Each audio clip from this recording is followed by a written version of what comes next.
Hi friends, welcome back to our channel. Bigg Boss season 8లో 11వ వారం elimination update అయితే వచ్చేసింది.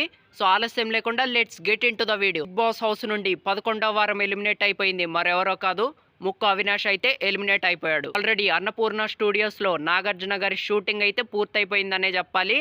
అండ్ ముక్కు అవినాష్ ఎలిమినేషన్ కూడా జరిగిపోయింది. అయితే మ్యాటర్ ఏంటంటే Nabeel Afridi eviction free pass అనేది యూజ్ చేయలేదన్నమాట. వాళ్ళ ఓట్ల ప్రకారం అయితే ముక్కు అవినాష్ అయితే ఎలిమినేట్ అవ్వటం అయితే జరిగింది. ముక్కు అవినాష్ ఎలిమినేషన్ కి రీజన్స్ ఏంటంటే తను చాలా వారాలుగా నామినేషన్స్ లోకి అయితే రాలేదనే చెప్పాలి. సో దాని వల్ల తన ఓట్ బ్యాంక్ అయితే చాలా తగ్గిపోయింది. అండ్ అంతేకాకుండా అవినాష్ పాజిటివ్ పాయింట్స్ గురించి చెప్పాలంటే చాలా మంచి కంటెస్టెంట్ అనే చెప్పాలి. అండ్ మంచి ఎంటర్టైనర్. ముఖ్యంగా తను వచ్చిన దగ్గర నుంచి బిగ్ బాస్ సీజన్ 8 చాలా ఇంట్రెస్టింగ్ గా జరిగిందనే చెప్పాలి. అండ్ బిగ్ బాస్ హౌస్ లో అవినాష్ ఎలిమినేట్ అవ్వటం వల్ల కంటెస్టెంట్స్ అందరూ బాగా ఎమోషనల్ అయ్యారంట. కంటెస్టెంట్స్ దగ్గర నుంచి అయితే మంచి బాండింగ్ తో అయితే అవినాష్ ఎలిమినేట్ అవబోతున్నాడు.